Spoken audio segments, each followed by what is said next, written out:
चार बातें आप लोग सामान्य ढंग से सुने होंगे। जीवन कल्याण के लिए चार चीज़ों की आवश्यकता है: सेवा, सत्संग, स्वाध्याय और साधना। बिल्कुल सामान्य ढंग से पूज्यवर गुरुदेव जी थे तो ये चर्चा हमेशा किया करते थे।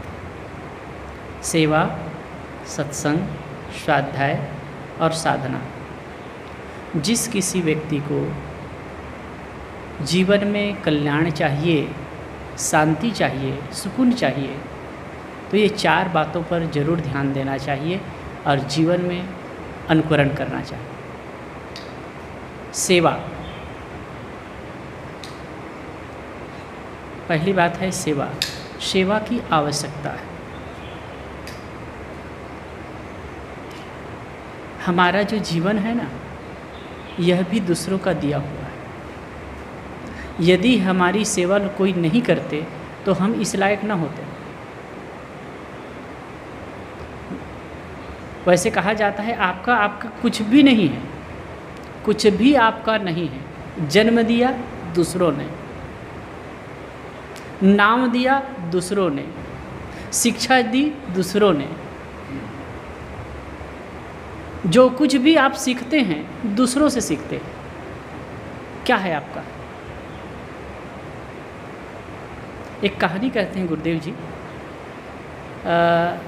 एक पिता अपने बच्चे को लेकर मार्केट जा रहा था, तो जलेबी बनाने वाला जलेबी बना रहा था। उसको देख करके बच्चा मचलता है और कहता है कि पिताजी मुझे जलेबी दिला दीजिए।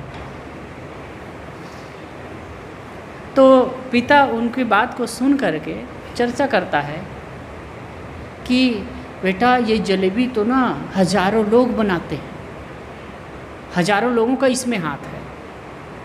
चर्चा के दौरान कहते हैं कि हजारों लोगों का हाथ है। थोड़ा सा बढ़ा दीजिए। हजारों लोगों का हाथ है। तो बच्चा कहता है एक मोटा ताजा आदमी है, वो बना रहा है जलेबी, और हजारों लोगों का हाथ कैसे हो सकता है? एक ही आदमी तो जलेबी छान रहा है। तो कहे देखो बेटा, मैं बताता हूँ, सुनो।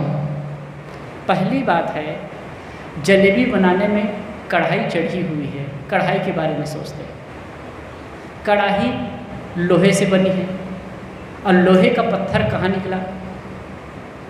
जैसे राउरकेला या बैराडीला या छत्तीसगढ़ के बड़े खानों में कहीं वहाँ खोदा गया, और खोदने वाले मजदूर थे। कितने लोग काम करते हैं वहाँ? उसके बाद में उसको ट्रेन के माध्यम से या ट्रक के माध्यम से ढुलाया गया, लाया गया। तो ट्रक को किसने बनाया? उसके बाद में कारखाना में वो गलता है, तो कारखाना में कितने लोग, हजारों लोग काम करते हैं। फिर वो कारीगर के यहाँ जाता है, बनाने वालों के यहाँ जाता है, फिर बनाया जाता है, फिर बनाते हैं, फिर मार्केट में आता है, मार्केटिंग होती है, उसमें कई लोगों का हाथ होता है। तो ये हजारों लोगों के द्वारा तो एक कढ़ाई बनी हुई है। और दूसरी चीज़ की बात, अब इसमें है तेल है, मैदा है, चीनी है। इनको अगर गिनाएं तो हजारों हजारों लोगों का हाथ है। तो ऐसे ही मतलब कोई भी चीज़ को आप लें, अनेक लोगों के सहयोग से ही होता है। हमारा जीवन भी दूसरों के सहयोग से ही बना हुआ है, दूसरों के सहयोग से ही चलता है। यदि बच्चा पैदा हो और उसको परवरिश ना मिले, छोड़ दें, तो वो जी नहीं पाएगा। तो इसीलिए कहते हैं सेवा की आवश्यकता है। दूसरों की सेवा करें। ये जो जीवन दूसरों ने दिया, तो हमें भी दूसरों की सेवा करनी चाहिए यथा योग्य। हमारे पास सेवा के कितने साधन हैं? 3: तन, मन, वचन, और एक कहते हैं धन। वैसे मनुष्य के पास संपत्ति है, जितनी संपत्ति है उसका कुछ हिस्सा, कुछ अंश जरूर सेवा में लगाना चाहिए। सेवा के 3 जगह होते हैं। 3 जगह, वो क्या है? एक तो सार्वजनिक काम होते हैं वैसी जगह में, जैसे कोई औषधालय है, कोई धर्मशाला है,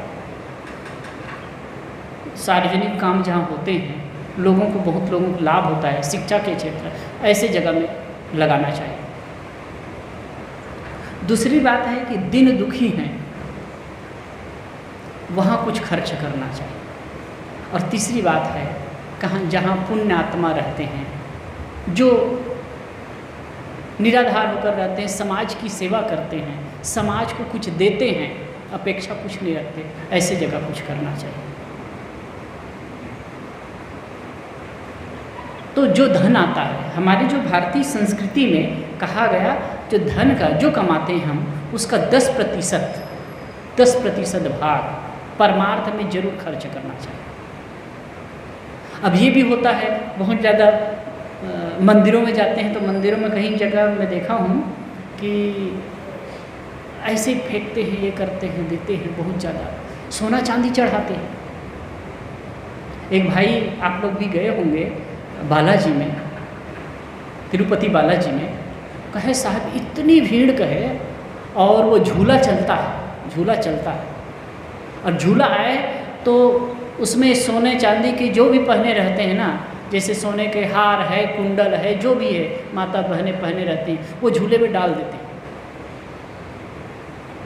50 किलो सोना रोज चढ़ता है, लेकिन कहीं भी ये सब चढ़ा रहे हैं तो आप सोचते हैं उसका क्या उपयोग होता है, वो कहाँ जा रहा है।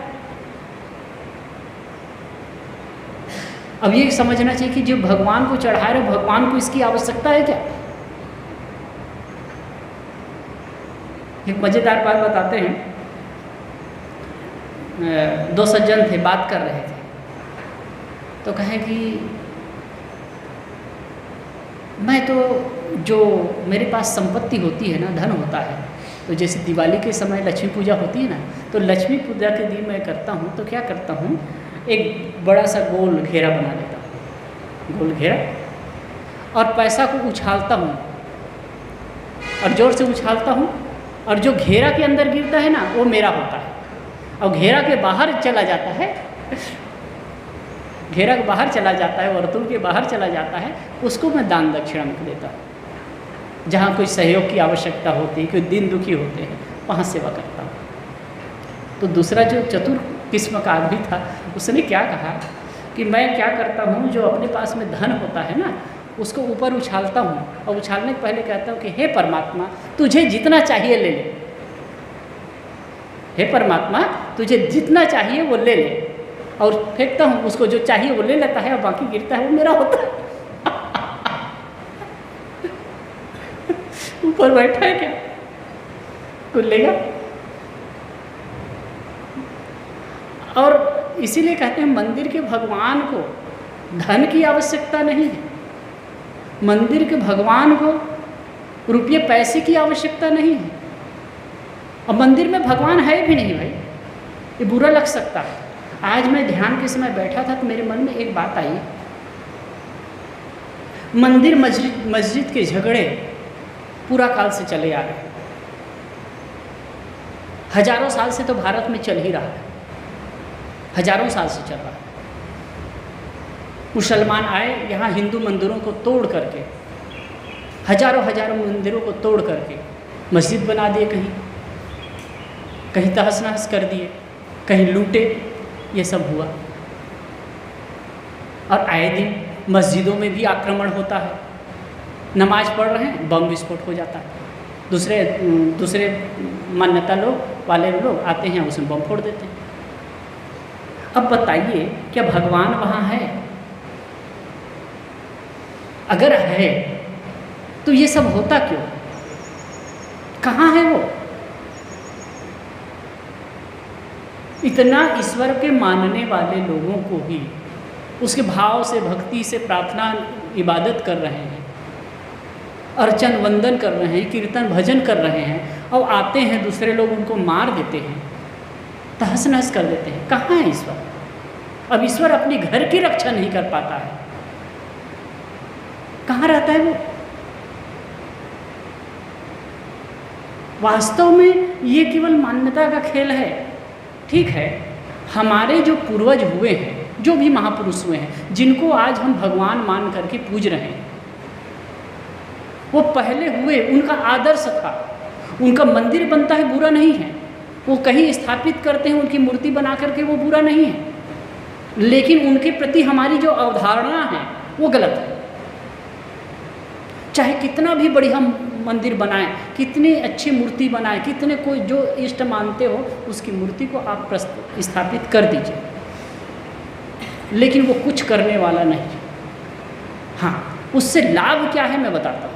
लाभ क्या है, जब हम किसी मूर्ति को, अपने इष्ट की मूर्ति को देखते हैं तो देख करके हमारे मन में सद्भाव जगता है, हमारे मन में पवित्रता का भाव आता है, सुकून आता है और उनके आदर्श गुणों की याद आती है।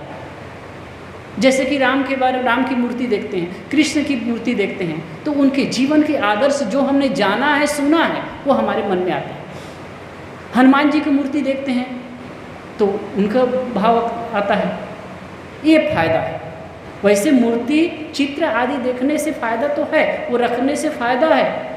जैसे कि उनके जगह में अब अमिताभ बच्चन, हेमा मालिनी या फिर फिल्मी एक्टर है, उनके चित्र या फोटो रखो, उसका भी मन में असर पड़ेगा, पड़ेगा कि नहीं? तो इतना फायदा है, लेकिन वो आपके दुख को दूर नहीं कर सकते साहब, ये समझ लीजिए। इसीलिए एक संस्कृत के पंडित ने कहा है, सुखस्य दुखस्य न को अपि दाता, सुखस्य दुखस्य न को अपि दाता, परो ददाति कुबुद्धि रेशा। सुख और दुख का देने वाला कोई दूसरा नहीं है, ऐसा कोई मानता है, ये कुबुद्धि का लक्षण है।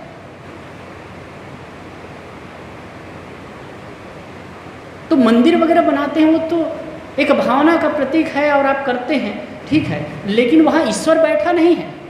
अगर ईश्वर बैठा होता, सबसे बड़ी गलती, सबसे बड़ी भूल मनुष्य की यही है कि हम ईश्वर व्यक्ति विशेष बना दिए, अपने अपने सांचे में ढाल दिए, अपने अपने फ्रेम में कस दिए। हमारा ईश्वर ऐसा है, किसी को ईश्वर मुरली बजाने वाला है, किसी का धनुधारी है, किसी का चक्रधारी है, किसी का चंद्रधारी है, और किसी का बिल्कुल जीरो है, शून्य है, निर्गुण निराकार है, और सब अपने ढफली बजा रहे हैं, कुछ नहीं है। और ऐसे मानने वाले के यहाँ आते हैं दूसरे लोग और आ करके उपद्रव करके, मार काट करके चले जाते हैं। अब ईश्वर बैठा ताकता रहता है, कुछ नहीं करता। मैं कई बार आपके बीच में कहा हूँ, कह कि 3000 साल के इतिहास में, 3000 साल कह सकते हैं, क्योंकि बुद्ध के समय के बाद को इतिहास काल गिना जाता है, अब उसके पहले को प्राग इतिहास काल कहा जाता है, छिपा हुआ इतिहास। तो 3000 साल के इतिहास में आप देखें तो कहे कि 5000 से ज़्यादा युद्ध हुए हैं, और इसमें अधिकतम युद्ध ईश्वर के नाम पर, धर्म के नाम पर हुए। मेरा धर्म बड़ा, तुम्हारा धर्म छोटा, मेरा ईश्वर बड़ा, तुम्हारा ईश्वर छोटा।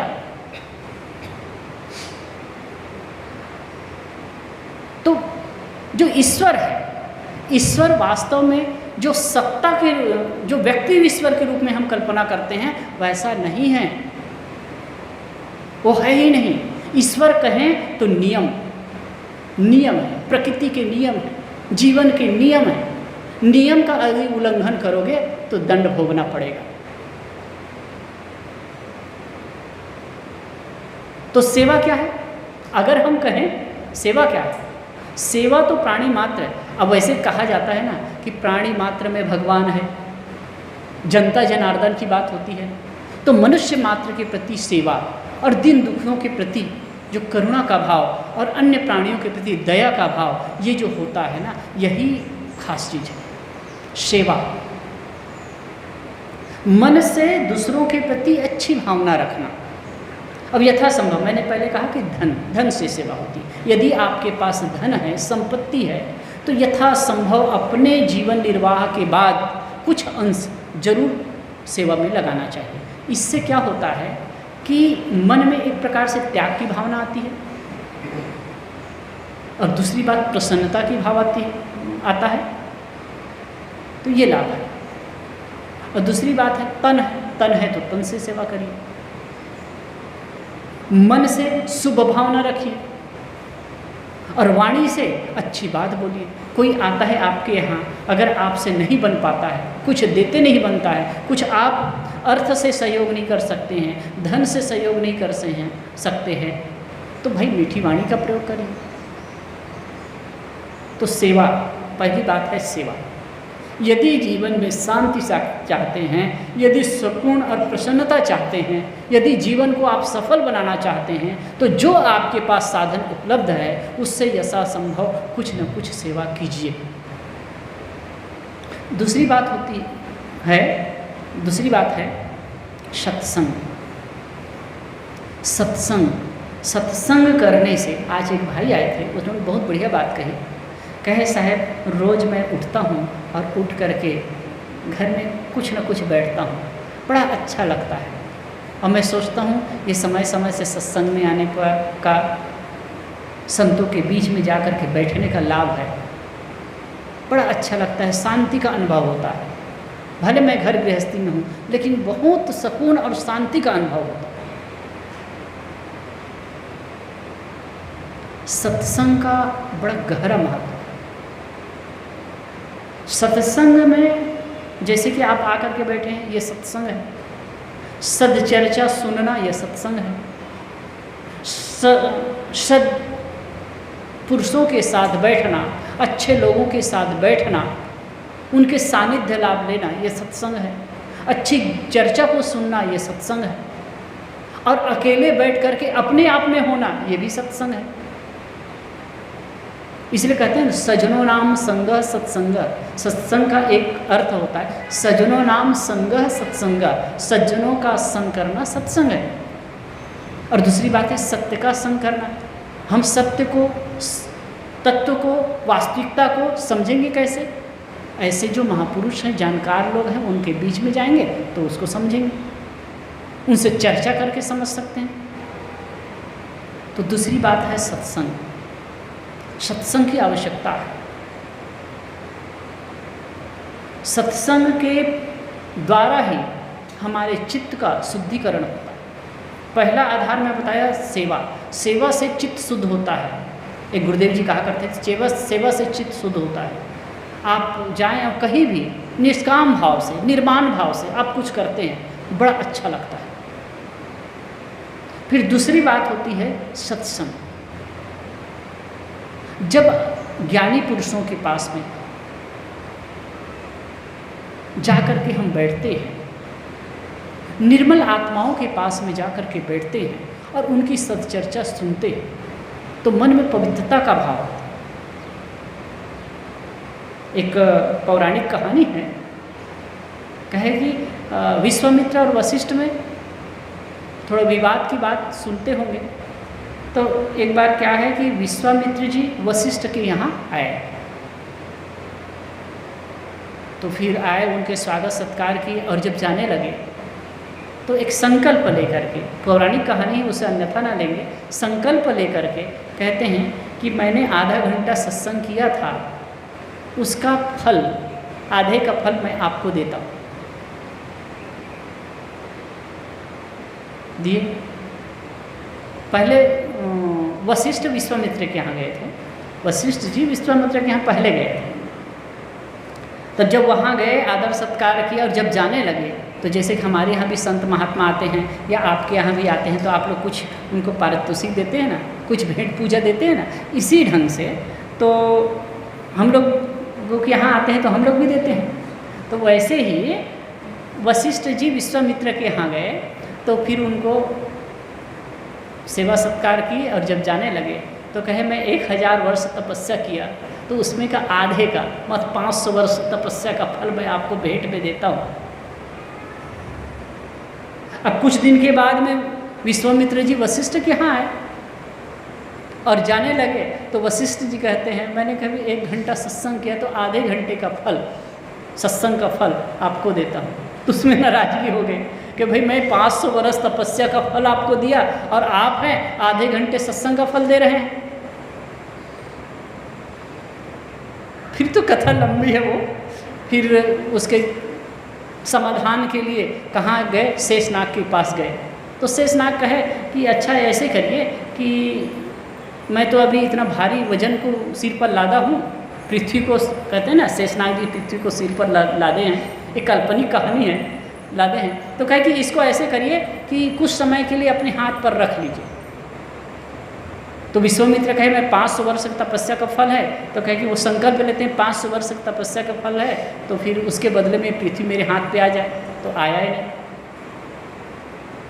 और वशिष्ठ कहे तो उसके हाथ पर आ गया। तो ये बताया गया है सत्संग की महिमा। लेकिन ये तो पौराणिक कहानी, उसको छोड़िए। लेकिन इतना है कि अगर कायम सत्संग की जगह में जाते हैं, सत्संग की बात सुनते हैं, तो मन में जो सकारात्मक भाव उत्पन्न होता है, जो पॉजिटिविटी आती है, जीवन का नया ढंग बनता है, वो बहुत महत्वपूर्ण है। फिर होता है स्वाध्याय। हर समय सत्संग नहीं मिलता, इसलिए स्वाध्याय, पुस्तकों का अध्ययन, अच्छे ग्रंथों का अध्ययन करना चाहिए। और स्वाध्याय का दूसरा अर्थ होता है स्व का अध्ययन, अपने आप का अध्ययन। एक आज मैं एक वाक्य पढ़ा, बहुत अच्छा लगा। उसमें कहा गया कि किसी के बारे में पीठ पीछे ऐसी बात ना करो जो उसके सामने नहीं कर सकते। ध्यान दीजिए, बहुत बढ़िया सूत्र है। किसी के बारे में, किसी के लिए, किसी के बारे में जो पीठ पीछे बात करते हो ना, जो सामने नहीं कर सकते, वो पीठ पीछे मत करो। आपके बारे में अब आप नहीं रहोगे तो कुछ भी हम बोल देंगे, लेकिन वो कहने वाला कहता है कि अगर उसके मुंह पर, उनके सामने जो बात उनके लिए नहीं कर सकते, पीठ पीछे मत करो। और ये अगर सूत्र जीवन में अपना लेते हो तो बहुत बड़ा बदलाव आएगा। मैं सोचने पर मजबूर हो गया, कितनी बढ़िया बात कर रहे हैं। अगर हम इस चीज़ को अप्लाई कर लें तो आदमी दूसरे की निंदा चुगली हम क्यों करेंगे? यही सोचना चाहिए कि भाई हम किसी के बारे में गलत तो नहीं कर रहे। कभी कभार हो जाते, कर देते हैं, लेकिन वो नहीं होना चाहिए, नहीं होना चाहिए। अब ये कब होता है? स्वाध्याय करने से, सोचने से, अपने आप का अध्ययन, मैं क्या कर रहा हूँ, मैं कहाँ जा रहा हूँ। और उसके बाद होती है साधना। इसी का अगला क्रम साधना है। अपने आप में ठहरो, अपने आप में शांत हो जाओ, जितना आदमी कर सकता है ना। अभी हम लोग सुन रहे थे ना, बाहर की जो उपलब्धि है, जो अपना माना हुआ है, वो अपना माना हुआ है, अपना नहीं है, और उसी के पीछे हम पागल होकर के दौड़ते हैं। अंततः सब कुछ छूट जाएगा, सब कुछ समाप्त हो जाएगा। लेकिन जो अपने मन की शांति है ना, जिसके लिए हमें करना चाहिए, वो शांति कभी छूटती नहीं। शांति ऐसा धन है जो न तो कोई चुरा सकता है, ना कोई लूट सकता है, ना कोई इनकम टैक्स वाले रेट पाट सकते हैं। और वो कब होगा? बाहर से उपलब्धि होकर, बहुत ज़्यादा धन हो जाएगा तो आप शांति पा सकेंगे, बहुत परिवार हो जाएगा तो, बहुत वैभव हो जाएगा तो, बहुत मान प्रसिद्धि हो जाएगी तो ना। आप ठहरेंगे अपने आप में आ जाएंगे, मौज की स्थिति होगी, सब चीज़ से अपने आप को मोड़ लेंगे तो वो शांति की स्थिति घटित होगी। तो मैंने 4 बिंदुओं पर थोड़ी चर्चा की: सेवा, सत्संग, स्वाध्याय और साधना। सेवा दूसरों के लिए, सत्संग अपने लिए, स्वाध्याय अपने लिए और साधना भी अपने लिए। हम जब दूसरों की सेवा अपने शक्ति चले तक करते हैं, मन में पवित्रता का भाव होता है, मन शुद्ध होता है, और जब शुद्ध होता है तो हम सत्संग के लायक होते हैं। सत्संग से ज्ञान चर्चा सुनते हैं, बोध विचार हमारे अंदर आता है, तो हमारे अंदर साधना की शक्ति आती है, हम स्वाध्याय कर पाते हैं। और चीज़ को सत्संग के माध्यम से ज्ञान पुष्ट हुआ, स्वाध्याय से और पुष्ट होता है, और उसी से हम अपने आप का अवलोकन कर पाते हैं, अपने आप को देख पाते हैं। फिर अगला स्टेप होता है साधना की, तब स्थिर होकर के अपने आप में शांति लाभ ले सकते हैं। तो इस सबको